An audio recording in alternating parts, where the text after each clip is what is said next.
ಈಗ ಈ ಕ್ಷಣ ಮೆಜೆಸ್ಟಿಕ್ ರೈಲ್ವೆ ಸ್ಟೇಷನ್ನಲ್ಲಿ, ಬೆಂಗಳೂರಿನ ಮೆಜೆಸ್ಟಿಕ್ ರೈಲ್ವೆ ಸ್ಟೇಷನ್ ಅರ್ಥಾತ್ ಕ್ರಾಂತಿವೀರ ಸಂಗೊಳ್ಳಿ ರಾಯಣ್ಣ ರೈಲು ನಿಲ್ದಾಣದಲ್ಲಿ ಒಂದು ಜೋರು ಗಲಾಟೆ ನಡೀತಾ ಇದೆ.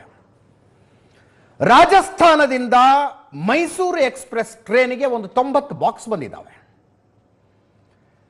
ಮುಸ್ಲಿಂ ಮಾಂಸ ವ್ಯಾಪಾರಿಗಳು ಈ ಬಾಕ್ಸ್ನಲ್ಲಿರೋ ಏನಿದೆ ಅಂತ ಚೆಕ್ ಆಗಬೇಕು ಅಂತ ಹಠ ಹಿಡಿದ್ರು. ಏನಿದೆ ಇದರಲ್ಲಿ ಚೆಕ್ ಆಗಲಿ ಅಂತ.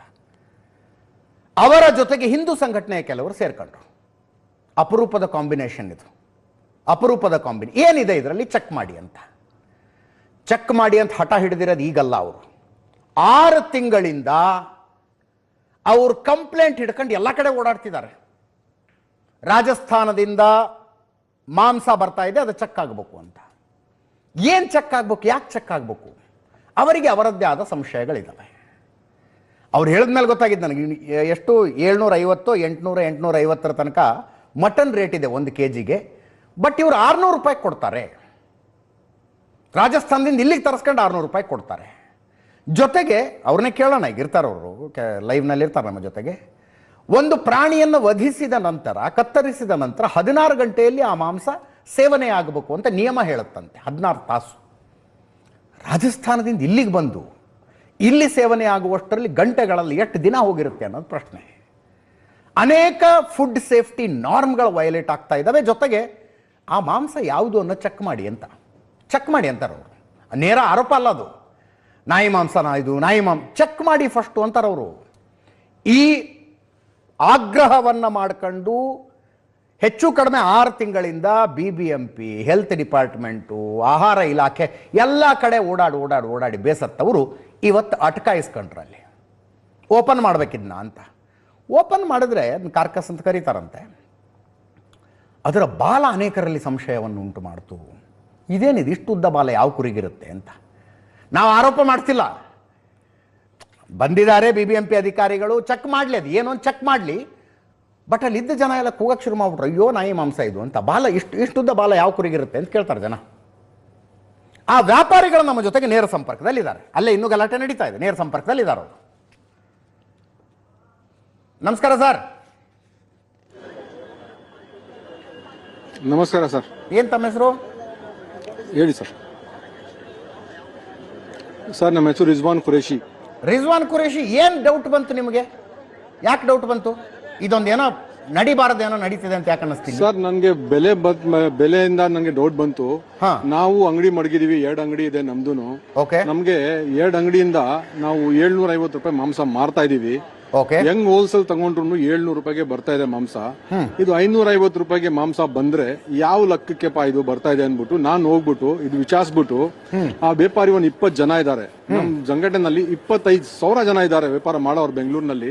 25,000 ಮಾಂಸ ವ್ಯಾಪಾರಿಗಳಿದ್ದಾರೆ. ಬಟ್ ಈ ರಾಜಸ್ಥಾನದಿಂದ ತರಿಸ್ಕೊಳ್ಳೋರು 20 ಜನ ಇದ್ದಾರೆ ಅಂತೀರಿ ನೀವು? ಇದ್ದಾರೆ.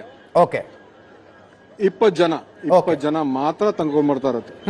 ಇವ್ರು 20 ಜನನು ನಮ್ಮ ಹತ್ರ ನಾನು ಹೋಗಿ ಮಾತಾಡದೆ, ಇವ್ರ ಹತ್ರ ಇವ್ರಿಗೆ ಹೇಳಿದೆ, ಈ ತರ ತಪ್ಪು ಕೆಲಸ ಮಾಡ್ಬೇಡಪ್ಪ, ಎಲ್ಲಾರ್ಗು ನಮ್ಗೆ ಒಳ್ಳೇದಾಗತ್ತೆ, ಇನ್ನು ಮುಂದೆ ಹೋಗ್ಬಿಟ್ಟು ಒಳ್ಳೇದಾಗತ್ತೆ, ಇದೆಲ್ಲ ಕೆಲಸ ಮಾಡಕ್ ಹೋಗ್ಬೇಡಿ ಅಂದ್ಬಿಟ್ಟು ನಾನು ಅವ್ರಿಗೆ ಬಂದ್ಬಿಟ್ಟು ಹೇಳಿದೀನಿ.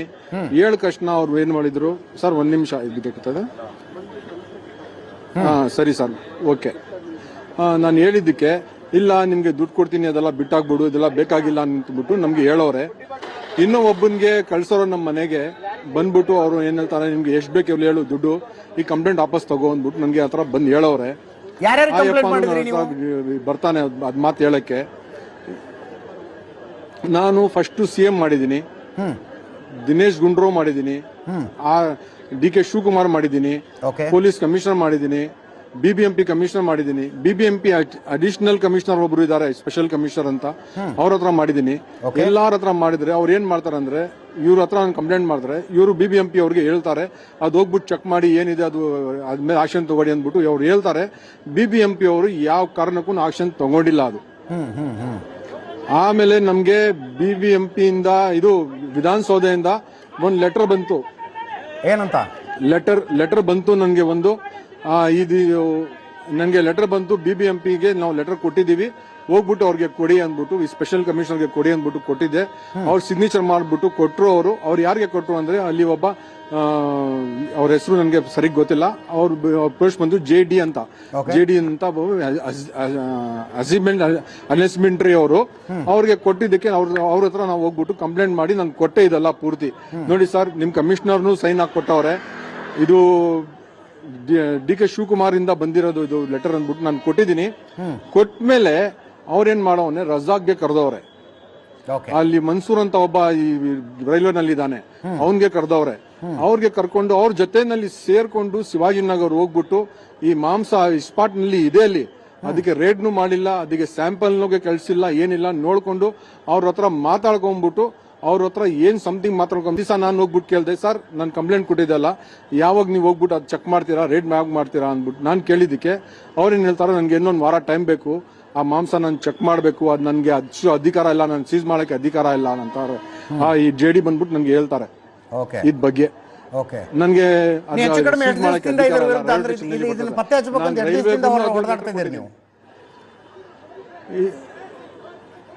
ನಾನು 6 ತಿಂಗಳಿಂದ ಓಡಾಡ್ತಾ ಇದ್ದೀನಿ ಸರ್. 6 ತಿಂಗಳಿಂದ ನಾನು ರೈಲ್ವೆಗೆ ಕೊಟ್ಟಿದ್ದೀನಿ, ಪ್ರತಿ ಒಂದ್ ಜಾಗ ಕೊಟ್ಟಿದ್ದೀನಿ. ಮನೆಗೆ ಬಂದ್ರ ದುಡ್ಡು ಕೊಡ್ತೀವಿ, ಕಂಪ್ಲೇಂಟ್ ಮಾಡಬೇಡ, ಕಂಪ್ಲೇಂಟ್ ವಾಪಸ್ ತಗೊಂಡು ನಿಮ್ಮ ಮನೆಗೆ ಬಂದಿದ್ರಾ? ಹೌದು, ವಾಪಸ್ ತಗೋ ಅಂದ್ಬಿಟ್ಟು ನಮ್ಮ ಮನೆಗೆ ಬಂದಿದ್ರು. 12 ಜನ ಬಂದಿದ್ರು ರಾತ್ರಿ 11 ಗಂಟೆಗೆ ನಮ್ಮ ಮನೆಗೆ ಬಂದ್ಬಿಟ್ಟು ನಮ್ ಕಂಪ್ಲೇಂಟ್ ವಾಪಸ್ ತಗೊಳ್ಳಿ, ಇದೆಲ್ಲ ನೀನ್ ಮಾಡಕ್ ಹೋಗ್ಬೇಡ ಅಂದ್ಬಿಟ್ಟು ಹೇಳವ್ರೆ. ಅಂದ್ರೆ ಅರ್ಷದ್ ರಿಜ್ವಾನ್ ಇದಾರಲ್ಲ MLA, ಅವನದು ಒಬ್ಬ, ಅವನ ಹತ್ರ ಕೆಲಸ ಮಾಡೋನ್ ಒಬ್ಬ ಇದಾನೆ PA, ಅವನ್ಗೆ ಕಳ್ಸೋರೆ. ಆಮೇಲೆ ನಿನ್ಗೆ ಎಷ್ಟ್ ಬೇಕು ಹೇಳು ದುಡ್ಡು, ನಾವು ತಿಂಗಳಿಗೆ ಕೊಡ್ತೀನಿ, ವಾರಕ್ಕೆ ಕೊಡ್ತೀನಿ, ಇಲ್ಲಾಂದ್ರೆ ಒಂದ್ ಲಂಸ ನಮ್ಮ ಕೊಡ್ತೀನಿ, ಇದೆಲ್ಲ ಅಡ್ಡ ಹಾಕಕ್ ಹೋಗ್ಬೇಡ ಅಂದ್ಬಿಟ್ಟು ಅವ್ರಿಗೆ ಕಳ್ಸೋರೆ. ನಾನು ಹೇಳ್ದೆ ನನಗೆ ದುಡ್ಡು ಬೇಕಾಗಿಲ್ಲ, ನಾವು ವ್ಯಾಪಾರ ಮಾಡ್ತಾ ಇದೀವಿ, ನಮ್ಮ ತಂದೆ ವ್ಯಾಪಾರ ಮಾಡ್ತಾ ಇದ್ದು, ನಮ್ಮ ತಾತಾನು ವ್ಯಾಪಾರ ಮಾಡ್ತಾ ಇದ್ವಿ, ನಮ್ಮ ಮಕ್ಳನ್ನು ಮಾಡಬೇಕು, ಅದಕ್ಕೆ ನಾವು ನ್ಯಾಯ ನೀತಿಯಿಂದ ವ್ಯಾಪಾರ ಮಾಡೋಣ, 100 ರೂಪಾಯಿ ದುಡಿಯೋ ಜಾಗ 20 ರೂಪಾಯಿ ದುಡಿಯೋಣ, ನ್ಯಾಯವಾಗಿ ವ್ಯಾಪಾರ ಮಾಡೋಣ ಅಂದ್ಬಿಟ್ಟು ಅವ್ನಿಗೆ ಆ ಮಾತು ಹೇಳಿ ಕಳ್ಸಿದೀನಿ ನಾನು. ಸೊ ಡೌಟ್ ಬಂತು ನಿಮಗೆ, ಕಂಪ್ಲೇಂಟ್ ಕೊಟ್ರಿ, ಕಂಪ್ಲೇಂಟ್ ವಾಪಸ್ ತಗಂತ ಮನೆಗೆ ದುಡ್ಡು ಕೊಡೋದಕ್ಕೆ ಬಂದ್ರು, ಓಕೆ ಅದೆಲ್ಲ ಆಯ್ತು. ಆದ್ರೆ ಇವ್ರು ತರಿಸ್ತಾರಲ್ಲ, ರಾಜಸ್ಥಾನದಿಂದ ತರಿಸ್ತಾರಲ್ಲ, ಈಗ ನೀವು ಅಂಗಡಿಲಿ ಇಟ್ಟು ವ್ಯಾಪಾರ ಮಾಡ್ತೀರಿ, ಇವ್ರು ಅಂಗಡಿಲಿ ಇಟ್ಟು ವ್ಯಾಪಾರ ಮಾಡ್ತಾರೋ ಏನೋ? ಹೌದು, ಇವ್ರ ಅಂಗಡಿನಲ್ಲಿ ಇಟ್ಟು ವ್ಯಾಪಾರ ಮಾಡಲ್ಲ ಸರ್. ಇವ್ರು ಏನಿದೆ ಎಲ್ಲ ಇವ್ರದ್ದು ಗೋಡನ್ ಇರೋದು, ಇವ್ರದ್ದು ಅಂಗಡಿನಲ್ಲಿ ಇಟ್ಟು ವ್ಯಾಪಾರ ಮಾಡಲ್ಲ.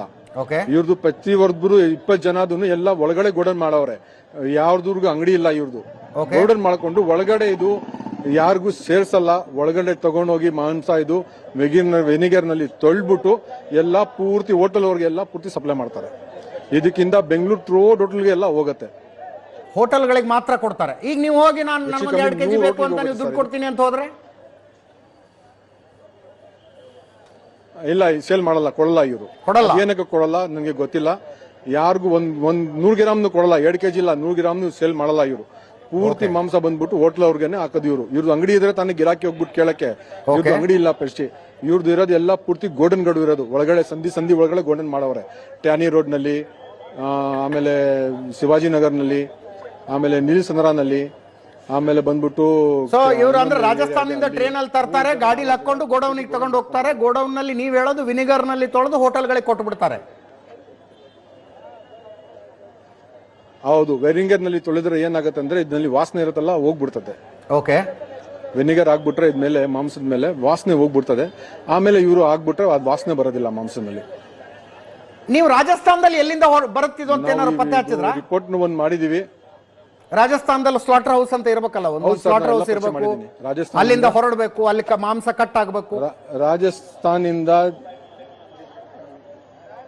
ಅದೆಲ್ಲ ನನ್ನ ಹತ್ರ ಪೂರ್ತಿ ವಿಡಿಯೋ ಇದೆ ಸರ್, ನಾನು ಪೂರ್ತಿ ವಿಟ್ನೆಸ್ ಕೊಡ್ತೀನಿ. ಅದಕ್ಕೆ ಎಲ್ಲಿ ಕಟ್ ಮಾಡ್ತಾ ಇದ್ದಾರೆ, ಇದು ಬೀಕಾನೀರ್ ಇದೆ, ಆಮೇಲೆ ಬಂದ್ಬಿಟ್ಟು ಶಿಖರ್ ಇದೆ, ಆಮೇಲೆ ಅಜ್ಮೇರ್ ಇದೆ. ಅಲ್ಲಿಂದ ಎಲ್ಲ ಇವರು ಮಾಂಸ ಸೇರ್ಕೊಂಡು ಒಂದು ಜೈಪುರ್ಗೆ ತಗೊಂಡ್ಬಂದ್ಬಿಟ್ಟು ಜೈಪುರಿಂದ ಟ್ರೈನ್ ಅಲ್ಲಿ ಹಾಕ್ತಾರೆ. ಇಲ್ಲಿ ಬರಕ್ಕೆ 48 ಅವರ್ಸ್ 50 ಅವರ್ಸ್ ತಗೊಂತದೆ ಟ್ರೈನು. ಇವತ್ತೊಂದು ಟ್ರೈನು 55 ಅವರ್ಸ್ ತಗೊಂಡಿದ್ದಾರೆ. ತಗೊಂಡ್ಬಂದು ಹಿಡಿಸ್ಬಿಟ್ಟು ಅದನ್ನು ಇವ್ರ ಮಾಂಸ ಹಿಡಿಸ್ಕೊಂಡು ಆ ಮೇನ್ ಗೇಟ್ ಇಂದ ಹೋಗ್ಬೇಕು. ಎಲ್ಲಿ ಅದು ಇದು ಗೂಡ್ಸೆಡ್ ರೋಡ್ ಇಂದ ಆ ಕಡೆಯಿಂದ ಹೋಗ್ಬೇಕಾಗಿರೋದು ಇದು ಅಲ್ಲಿಂದ ಹೋಗಿಲ್ಲ ಮಾಂಸ. ಹಿಂಭಾಗ ಗೇಟ್ ಇಂದ ತಗೊಂಡ್ಬಂದ್ಬಿಟ್ಟು ಎಲ್ಲ ರೋಡ್ ನಲ್ಲಿ ಹಾಕೊಂಡು ಇವ್ರು ಲೋಡ್ ಮಾಡ್ತಾ ಇದ್ರು. ಆವಾಗ ನಾವ್ ಇಲ್ಲಿ ಬಂದ್ಬಿಟ್ಟಿದೀವಿ. ಬಂದ್ಬಿಟ್ಟು ನಮ್ ಜೊತೆನಲ್ಲಿ ಟಿವಿ ಅವ್ರು ನೀವು ಇದ್ರು, ಆಮೇಲೆ ಇನ್ನೊಬ್ಬ ಹಿಂದೂ ಸಂಘಟನೆ ಅವರು ಇದ್ರು. ಎಲ್ಲ ಸೇರ್ಕೊಂಡು ನಾವು ಗಲಾಟೆ ಮಾಡಿದ್ದಕ್ಕೆ ಆ ಅಬ್ದುಲ್ ರಜಾಕ್ ಬಂದ್ಬಿಟ್ಟು ಅವಂದು ಇದು ಬಿಸ್ನೆಸ್ ಇಲ್ಲ, ಅವನು ಬಂದ್ಬಿಟ್ಟು ಈ ಬಿಸ್ನೆಸ್ ನಲ್ಲಿ ಯಾವ್ದು ಕಾರಣಕ್ಕೆ ಅವನು ಇದು ಬಿಸ್ನೆಸ್ಗೆ ಇದೇನೇ ಇಲ್ಲ ಸರ್, ಅವನಿಗೆ ಸಂಬಂಧನೇ ಇಲ್ಲ ಈ ಬಿಸ್ನೆಸ್ಗೆ ಅವನ್ಗೆ.